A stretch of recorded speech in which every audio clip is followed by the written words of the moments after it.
सागरी जी अखिल भारतीय सह संयोजक महिला समन्वयक माननीय प्राण संचालक विजय जायसवाल जी और इस मंच और इस सभा में उपस्थित सभी माननीय जनक नंदी माँ जानकी की भूमि पर मैं अभिवादन करती हूँ और अभिनंदन करती हूँ। हम यहाँ वर्तमान समय में महिलाओं की समाज में भूमिका और वर्तमान समय में महिलाओं की समाज में स्थिति की विवेचना के लिए यहाँ उपस्थित हुए हैं।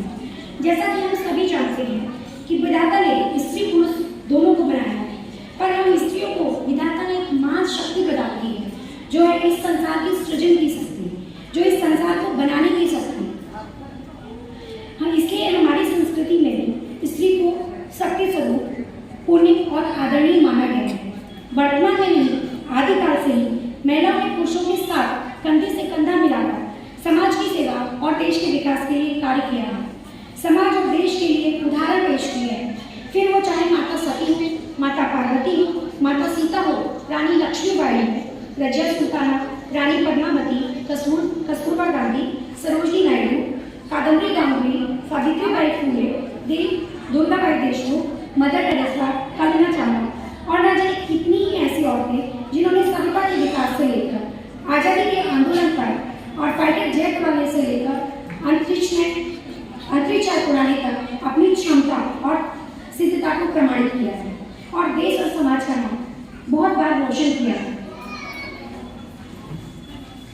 हम एक ऐसे देश में रहते हैं जहाँ की 50% आबादी महिला है। हम एक ऐसे देश में रहते हैं जहाँ एक महिला मातृशक्ति को नमन करता है। हम नवरात्रों में माँ दुर्गा की पूजा करते हैं, हम दीपावली में माँ लक्ष्मी की पूजा करते हैं, छठ में छठी मैया की पूजा करते हैं। हम यहाँ धरती को भी धरती माता कहते हैं, हम यहाँ गाय को गौ माता और अपने देश को भारत माता कहते हैं। फिर ऐसे देश जहाँ पे कि मातृशक्ति को पूजा जाता है, क्यों हमें अपने ही स्थान के लिए, अपने सम्मान के लिए, हमें अपने अधिकारों को प्राप्त करने की लड़ाई लड़नी पड़ती है। भारतीय संविधान और महिलाओं के हितों से संबंधित अनेक कानून बनाने के बावजूद भी आज़ादी के 76वें साल में जब हम आज़ादी का स्वर्ण महोत्सव मना रहे हैं, हम स्त्रियाँ आज भी असुरक्षा, उत्पीड़न, शोषण, हिंसा, बलात्कार, सामाजिक मूल्य रीति रिवाज, कुप्रथाओं और अपेक्षा और तिरस्कार की भावना झेल रही है। क्यों आज भी पुत्री के पैदा होने पर मन में दुख का बोध होता है। ये समाज, ये देश मेरा घर है, क्यों मैं अपने ही घर में अपने आप को असुरक्षित महसूस करती हूँ। ये समाज मेरा घर है, फिर मैं क्यों ही अपने ही घर में अपने अधिकार और अपने सम्मान के लिए लड़ाई लड़ती हूँ। सीतामढ़ी की भूमि मेरी कर्म भूमि है। इस भूमि पर मुझे स्त्री का सम्मान प्राप्त हुआ, एक बेटी से भी ज़्यादा प्यार प्राप्त हुआ और इसलिए मैं आप सबकी बहुत बहुत आभारी हूँ। मुझे मेरे स्त्री होने का गर्व है और मैं चाहती हूँ कि हर स्त्री, वो चाहे किसी देश, किसी धर्म, किसी जाति की हो, उसे स्त्री का होने का सम्मान प्राप्त होना ही चाहिए। उसे उसके अधिकार और उसका सम्मान प्राप्त होना ही चाहिए। मुझे बहुत खुशी होती है जब मैं ये सुनती हूँ कि अब भारतीय महिलाएं अपने अधिकारों के प्रति सजग हो गई हैं, अपने खिलाफ होने वाले अन्याय, उत्पीड़न और शोषण के खिलाफ आवाज उठा रही हैं और विरोध प्रदर्शन कर रहे हैं। ये प्रयास निश्चित रूप से सराहनीय है, परंतु इस जंग को जीतने के लिए थोड़ा जुनून काफी नहीं है। हम सभी महिलाओं को मिलकर हर स्त्री के प्रति अत्याचार, जिस भी स्त्री के प्रति अत्याचार होता है, आवाज उठानी होगी और न्याय संगत तरीके से उसको समाधान ढूंढना होगा।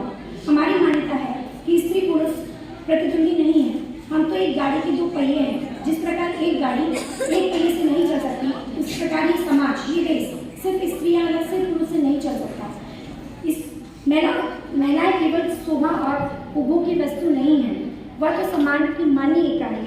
महिलाओं की समस्या, मेरा मानना है कि महिलाओं की समस्या केवल महिलाओं की समस्या नहीं, बल्कि पूरे समाज की समस्या है और महिलाओं की समाज में स्थिति सुधारने के लिए ये ज़रूरी है कि पूरा समाज महिलाओं के प्रति अपने नजरिए और रूढ़िवादी विचारधारा को बदले। अंत में 4 लाइनों के साथ मैं अपनी वाणी को विराम देना चाहती हूँ कि मीरा की अमर शक्ति, कि मीरा की अमर भक्ति जहर से मिट नहीं सकती, झांसी वाली रानी किसी से डर नहीं सकती। मदर टेरेसा हो, कल्पना चावला या मैरी कॉम, असंभव क्या है दुनिया में जो ये नारी कर नहीं सकती। कम नहीं है किसी से ये साबित कर दिखाएगी, कम नहीं है किसी से ये साबित कर दिखाएगी। खोल दो बंदर की बेटियां हर मंजिल पा जाएगी। इसी के साथ मैं अपनी वाणी को विराम देना चाहती हूँ। धन्यवाद। मैं डॉक्टर महिला समन्वय कार्यक्रम की मुख्य अतिथि माननीय चंदा जी ताई जी जो कि अखिल संयोजिका सभागार में उपस्थित माननीय